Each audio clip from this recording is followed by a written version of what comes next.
Years ago, I stopped putting others before myself like I was taught.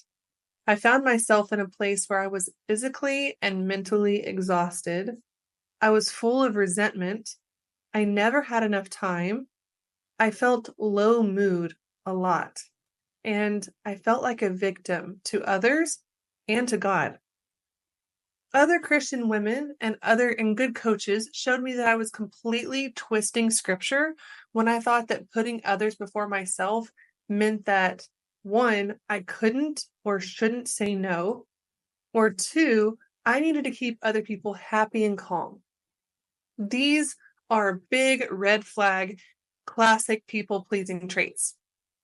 And Christian teaching does not require either of them. In fact, these behaviors are destructive to an abundant life with God.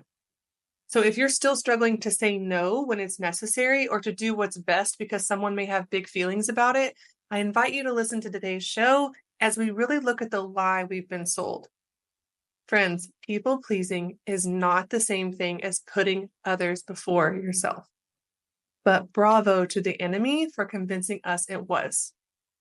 Welcome back to the weekly fellowship where we gather for deep, transformational conversation in the fellowship of faithful women.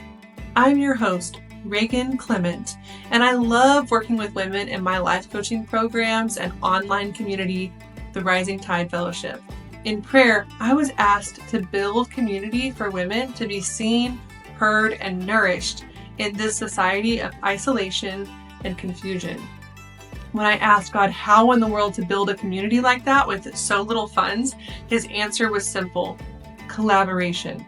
So in the past year, I've asked many friends and coaches to step forward and offer their time, talent, and resources to make this community something really special for our members. And it's turned out to be really special for ourselves too. And our members have stepped up to contribute their own unique gifts as well. To spend time with us in community, join today at risingtidefellowship.com. And if you'd like to work with me personally, head to risingtidefellowship.com and just click on my name. Let's get started. So let's dive in here. People pleasing. Oh. If you're a people pleaser, and I struggle with this, and that's why it's really easy for me to share about all of this today, but here's our most common belief as people pleasers. I don't really think I people please in a harmful way. I just do it because I'm a nice person. I've said that, and I've heard one version of that 1,000 times from other people. So here's a personal story of mine for us to listen to and dissect together. Okay, I'm going to set the scene here for you. My husband comes in from work, and I sense that he is grumpy. I've just fed my kids their afternoon snack. I'm facilitating a few hours of outdoor play as we rest and decompress from school. When I see my husband's body language, I start to feel a little tense, but I don't really realize it. What if he wants to vent? What if he's mad? What if he ruins our afternoon or overburdens me? Without thinking anything, my body goes into fix-it mode. Calmly, very calmly, for the next 20 minutes, I take little actions that I don't even realize I'm taking. I turn on some music. I grab him a beer. I ask him questions like, what do you want to do this weekend? I send my daughter over to show him her artwork from today. I start throwing out yummy meal ideas for dinner. Some of you may be thinking, so what? There's nothing weird about this. And others are probably going, oh my word, that woman is so stuck. Here's the truth of what's going on under the surface in my story. Learning this from my own upbringing, my body often didn't feel, and sometimes still does not feel safe when there's a possibility of other people feeling big emotions, like in this case, my husband. My body and my mind go into autopilot, and I start creating safety for myself by shutting down emotions in the smartest, safest way possible. Crying baby, soothe it. Tantruming toddler, distract, please it. Grumpy husband, distract and please him before he gets angry or sad. This was just my way. And I looked really kind and caring and like a good Christian woman because I was doing actions like soothing babies and serving my husband. But what's going on the inside? It was actually making me sick. I was sensing a threat in my body every time someone hinted at feeling big emotions. So, and when we feel a threat subconsciously, right? I didn't know I was feeling a threat. When I'm feeling that threat, we respond. We have a stress response: fight, flight, freeze, or fawn. And so I would choose the one that made the most sense. So in my husband's case, you guys saw me fawning really, really well. Like, I'm going to do all the things to keep you happy. And that wasn't because I wanted him to be happy. It wasn't because I wanted what was best for him.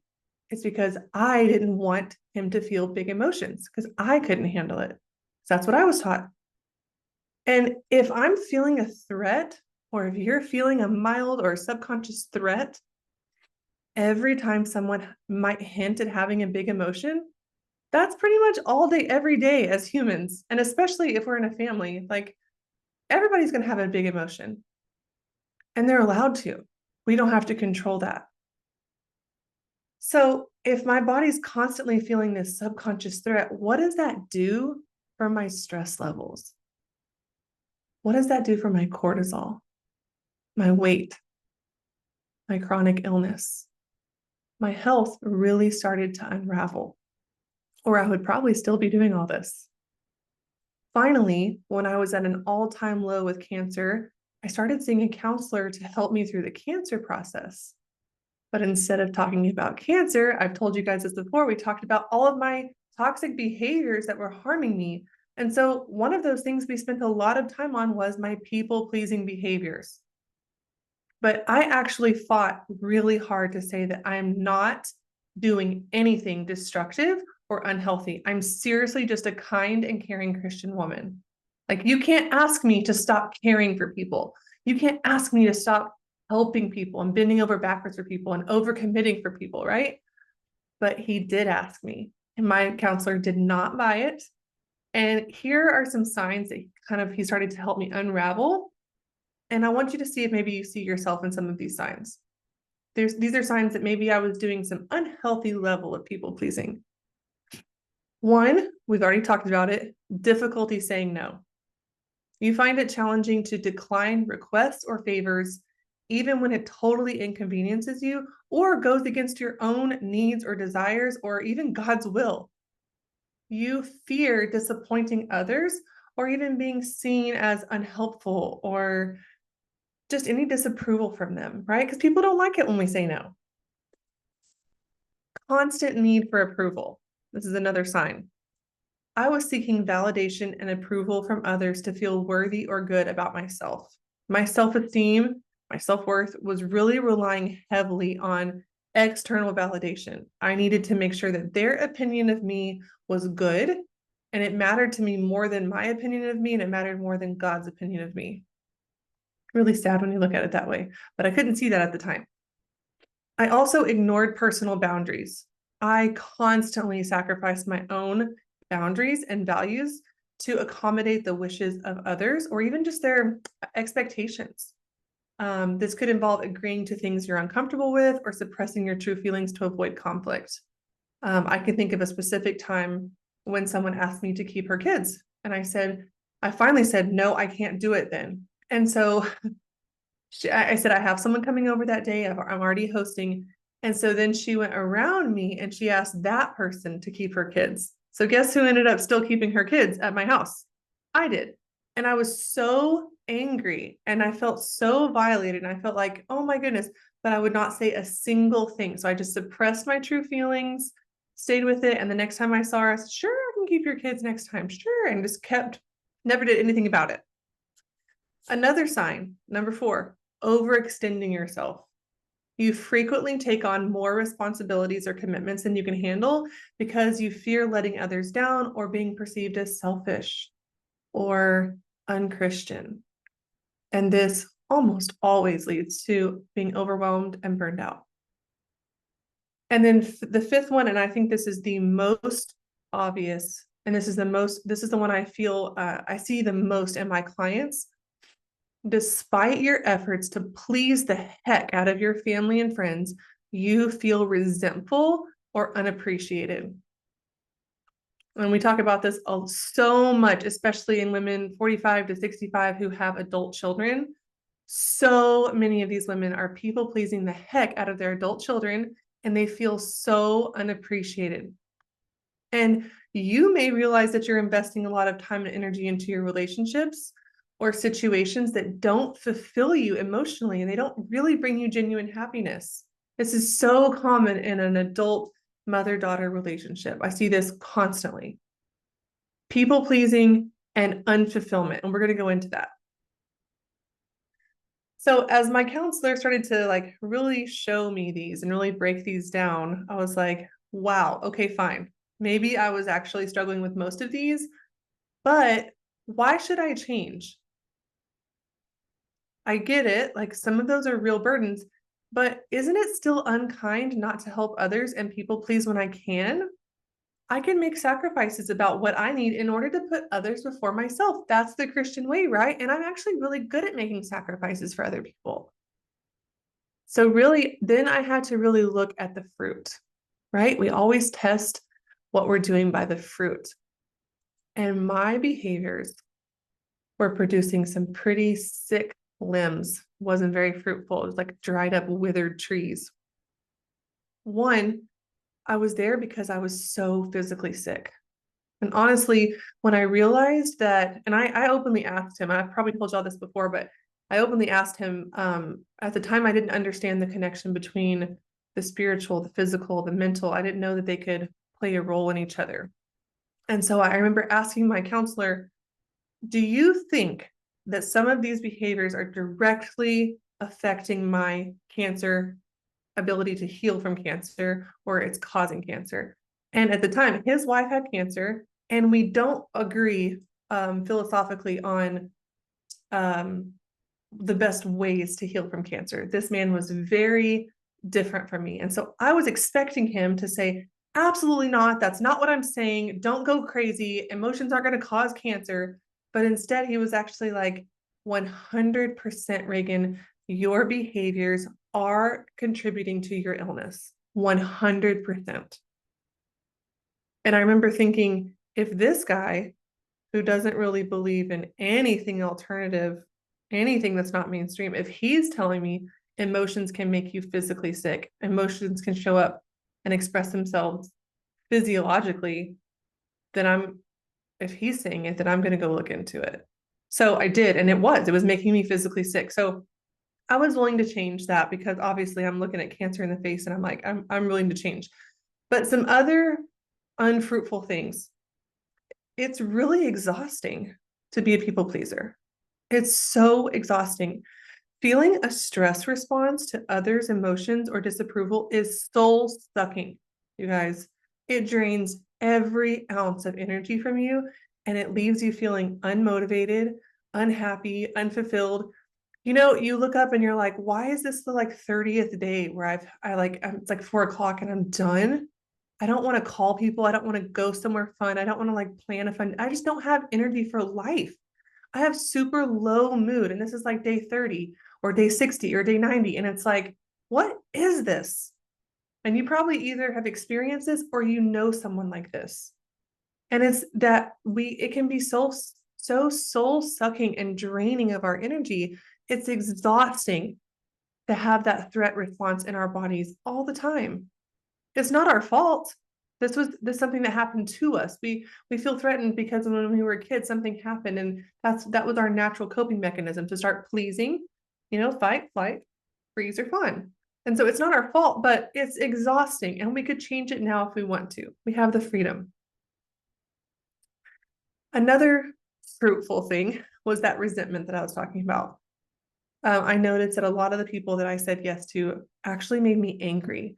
And I was constantly struggling with just feeling uncharitable. Like when I looked at people, when sometimes you're just in an uncharitable mood and you're like, what's wrong with me? Why am I judging like stupid stuff, like how they ran this function or how they asked me or how that text sounded? Like I was just uncharitable in my heart and I didn't know where that was coming from. It's because I said yes to them when I really needed to say no. And I felt like that was their fault and not my fault. And then number 4, and this is probably the most important one, People pleasing blocks friendship and intimacy. So something that I really, really value is being able to have a real relationship with my kids when they grow up. I don't personally see a lot of that done really well. And so that's something that's really important to me. I want to have a good relationship with my adult children. And I learned that if I cannot stop people pleasing now, there is no way for them to build intimacy and trust with me because I'm burying my authentic self beneath this massive heap of people pleasing behaviors. So they can't really get to know me because I'm burying myself. And it looks like kindness. It looks like sweetness. It looks like, oh, mom will just do whatever we want. But that's as they get older, they're going to be hungry for more. They're going to want the depth of relationship. And that's what I want too. And if I will not present myself, my true heart, my desires, who I really am, if I'm not willing to say, that makes me uncomfortable, son, or please don't talk to me like that, daughter. If I'm not comfortable enough to say what I really think and feel and believe, then they cannot grow closer to me. They cannot choose me because I will not present myself. And it's the same way in our marriage. It's the same way with adult friendships. People pleasing blocks friendship and intimacy. So, like in that example with my husband, with when I was kind of fawning and trying to make everything go away, there was no way for me to grow closer to him and for him to grow closer to me in what was authentically happening because I was so busy trying to make it go away with my sweet little behaviors. But they were destructive. They looked sweet, but they were destructive. So when I really saw that, I was sold. I'm like, okay, I'm sold. And my counselor helped me create all this awareness that we've been talking about around people pleasing habits. I started to move away from those habits. But how do you do that? Like, so I'm not going to people please. But it wasn't until I received coaching that I really got good at what do I need to replace people pleasing with? I needed help shifting from people pleasing to being what? Unpleasing? Like, please don't make me be unpleasing. That's so hard for someone who's in this toxic behavior pattern. So it really, that not knowing where to go from there stopped me for a long time.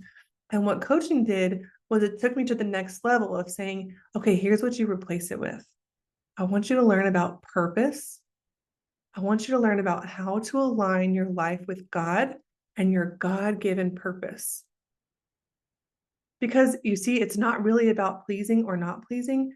It's about getting our heads and our hearts aligned with God. And when we can feel his nudging, we can kind of start to hear his voice, we can say yes to his will every day. And then it's not about saying yes or no to other people. It's not about pleasing them. It's about saying yes to God. And then everything else just falls where it goes. And let me give some examples. So like oftentimes this happens constantly in coaching. I'll have my first session with someone and I'll just ask a lot of questions to help them kind of take their life and their season of life and just be able to look at it objectively, like they're watching a movie or reading a book. And they start to see like, oh, wow, that's there and that's there and that feels good. And oh, I want to put that down. What do I want? What do I not want? And they just start to get really clear. We always say it's clarity. People don't realize what clarity is until they feel it, right? And when they do this, usually by the end of the session, almost always, there's one area of their life where they're really clear, like, oh my word, my marriage needs my focus. Or, oh my gosh, my health has to become my priority. And they start seeing it like, bam, right there. It's this big invitation to say, God's like knocking on the door, like, let me into this area of your life. Let me renovate. Let me restore you. And let me in all the way. Don't just let me in a part of it, but let me in all the way. Let me reform how this area of your life is functioning. And then what happens inevitably is the woman leaves the session with this clear vision of like, God is asking me to do this. He's knocking on the door here. And they leave and they go and they say, and they overcommit to everything else in their life except that thing. So I always give the example because this happened in one of my first coaching sessions. She was called to work on her marriage. Her marriage was like, if it was on a scale of 1 to 10 and 1 is divorce, she was like a 3. And she's like, I've got to work on this. Oh my word, this is where God's calling me. I know what I can do. I know what steps we can take. She left the session, and next time I saw her, she had signed her kids up for 3 sports each. She had signed up to help host a baby shower. She was volunteering to run a book club. And I'm like, okay, all of those things are good and holy, but they are not what God called you to do this season. You told me God is like shining a light on your marriage saying, emergency, emergency. And then you left and said yes to all these people. And it's not the woman's fault, and it's not my fault, it's not your fault, but this is so common because good and noble things started to creep in, and we felt like it would be unchristian to say, no, that's not my purpose in this season. And it never becomes more comfortable. I don't think I'm not going to tell you that now that I've become aware of my people pleasing, I've outgrown it, I have a purpose in life, that now I'm so comfortable saying no. I'm not. It's still uncomfortable. Right now, I'm in a season where I'm pregnant. I have a lot of nausea. And so a lot of things have to be set down right now. And I knew that was going to happen. And we're okay with that. And that first year when a baby comes, you have to put a lot of things down. And I'm totally good with that. But my husband asked me, like, are we putting down the Rising Tide Fellowship? Are we putting down this mission that God's been calling you to? And I prayed about it, and the answer was no.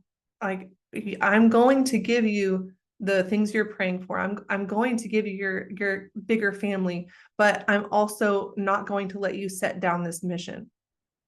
And so for me, I heard it loud and clear. I'm like, wow, okay, we'll find a way. Where there's a will, there's a way. We'll figure it out, Lord. Okay, yes, sir, I'm ready.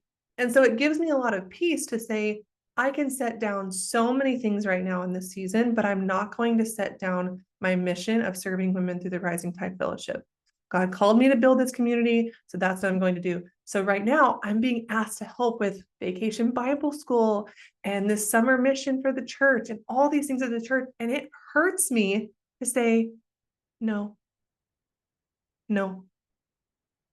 because those are good and noble things. And I hope people sign up to help, and they're important to help. Do I feel a lot of emotions around it? Heck, yes. But it's so clear for me prayerfully that I know what my mission is, I know what my purpose is, and there will be another season when I can volunteer at church. And there have been seasons in the past when I can volunteer at church. That's not my season right now, and that's loud and clear. But I want to admit that it feels uncomfortable. I'm sure that it's the right thing. I'm prayerfully aligning with Christ, but that doesn't make it comfortable. It has to be this active choice that I choose to be uncomfortable because it's what God asked me to do. And I think sometimes with Christianity, we like to think that the uncomfortable thing is saying yes and overcommitting. And that's uncomfortable too. Heck yes. But it's just as uncomfortable to say no and align your life with God's will for you. And so it's not just like, oh, do the hard thing, not the easy. They're both hard. Choose your hard. I choose the one that I prayed about and I felt God's nudging, and I want to obey and move where he's nudging me. Let's look at some famous people that we admire and how they got comfortable saying no to good things that were not in alignment with God's will for their life. So I love to think about this because I really fought my first counselor on this. Like, it was really hard for me to say, okay, fine, saying no could be a courageous act. It could be holy to say no. So I studied Mother Teresa. I studied her for a lot of reasons, but one thing that I really found fascinating was her routine. She sets this beautiful routine for her order, for her day. And it was because she had a mission to serve the poor and the ill and the untouchables. And she wanted to serve them. And this was God's call for her life. So she said no to thousands of speaking events, thousands of travel opportunities, thousands of other good and noble things. I mean, she even had to fight her own leadership sometimes to say, like, no, this is where God's calling us, and really had to push through some challenges, even from her own church. But then what, even down to her routine said, no, this is what we're doing in the morning. This is what we're doing in the midday, and this is what we're doing in the evening. And I'm not going to serve the poor when my women need to be resting. I'm not going to take care of the ill when we should be sleeping or eating or praying. She really designed this life, and she said no to everything else.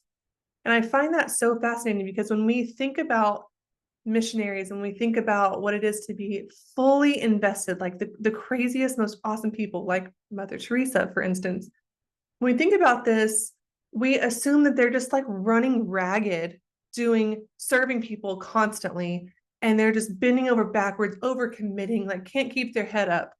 But that's not what she was. She created a sustainable routine so that she and the women that she was in charge of could follow the mission that God put on her heart sustainably. And she said no to everything else that wasn't that. And that took courage. And that probably looked selfish to people. And that probably annoyed people. But that's what she did. I also like to think of Martin Luther King. Martin Luther King was, I don't know, but he was probably pulled by 100 other agendas that wanted to use his power and sway and the movement behind him for their own agenda. That happens constantly. We see that constantly today. But he said no. He stayed very focused. And what if, I mean, Martin Luther King was a very Christian man. What if he was like, you know what, instead of doing God's will, I'm going to serve in the soup kitchens, or I'm going to serve at church, or I'm going to do something else that's holy and good. But he said no to everything else except his mission. And he walked toward that. And it was uncomfortable and it was challenging in its own ways and ended in death. But he had to say no to everything else that wasn't that, even the good things, even the good people. I imagine his own family really did not want him doing some of the stuff that he did. But he had to say, no, this is my mission, this is my call, and I'm going. And then lastly, Jesus Christ himself. And honestly, I had to hear this one from my counselor. But when you think about Jesus rising from the dead and walking amongst his disciples for days and days and days, and breaking bread with them and revealing the scriptures to them and just enlightening them. And then he's like, okay, now I've got to go. I'm leaving. I'm sending you the Holy Spirit, but I am leaving. And I think a lot of people today would say that is so selfish that he's leaving. There are so many sick people that he could be healing. There are so many countries he could be converting. There's so much work to be done, Jesus. How dare you be so selfish and go to the Father? But that was his mission. So he left. And I imagine the people who loved him and the people who he loved, that was hard. I imagine that felt like maybe even like he was letting them down. But he had his mission to go to the Father and send the Holy Spirit, and he did it. And if Jesus can stay focused and say, no, I'm not doing what y'all want, I'm doing what God wants. Sorry. If he can do that, then we can do that. If he can do it, then we sure as heck can't call that unchristian, because it is Christ himself who did it. And so here are some scripts that I learned from my coaching to kind of help me with these thoughts that I have of like, that's not Christian. Oh, that's selfish. Oh, I can't do that. Here are a couple of scripts that maybe will help you too. I do what God is asking me to do each day. No more, no less. God's opinion of me is the only one that matters. I am safe when other people feel big emotions. I am not responsible for others' emotions. They are allowed to feel what they need to feel. For my kids, I even say, I'm strong enough to allow my kids to feel their emotions. Another script. Even Jesus said no to people he loved. Saying no can be an act of courage, which is a virtue. And lastly, it's okay if I feel uncomfortable. It's healthy and normal. So this week in this talk has really been all about understanding why we people please, uprooting old beliefs that are keeping us stuck in that behavior pattern, and then getting a taste of the beauty and freedom that can come when we align ourselves to God's will instead of the will of the people around us. And there's a quote that says, if you don't follow God's will, if you don't design your own life, co-design it with God the Father, who is running your life? And the answer is the bossiest people around you. The bossiest people, the pushiest people around you are going to end up taking all of your time and making your decisions and designing your life for you if you don't first go align with God and then plan your day accordingly and then say no to everything else that isn't that. But we also need some practical skills here. This is a nice overarching awareness conversation, but this is just an overview of what really needs to be done. This is a tiny speck on the map of the deep work we do in coaching. In my High Tide coaching program, we untangle these habits. We discover why we needed them in the past. And when we discover why we needed them, we're able to forgive ourselves and heal. And then that's easier to move forward and change your habit. Overcoming people pleasing is just one beautiful result of what happens when we do the work of building our self-worth, finding our purpose, and aligning our days to God's will. And so many other skills are going to have to be learned along the way to achieve this. And a big one of those is boundaries. So next week, we're going to really dive into boundaries so you can see, because it's like, okay, if I don't people please, how do I actually get along with these people, right? Like my husband comes home grumpy. If I'm not going to people please him, what's my move? If my toddler's on the verge of a meltdown in the middle of a doctor's office, and I'm not just going to like distract him, please, what's my move? I don't know what to do. My friend's teenagers were, let's say they're breaking my house rules and I'm really upset and she won't say anything to them. Well, I don't want to just people please and fawn and pretend like that's not happening, but what's my move? And all of these situations, I know we all have like 10 of these a day where we come up with things and we're like, if I'm not going to people please, what do I do? And that's really where we're going to pull in the next skill of boundaries and communication and holding others accountable. And we're going to hit those the next 2 weeks, but next week we'll really be focusing on how to set boundaries.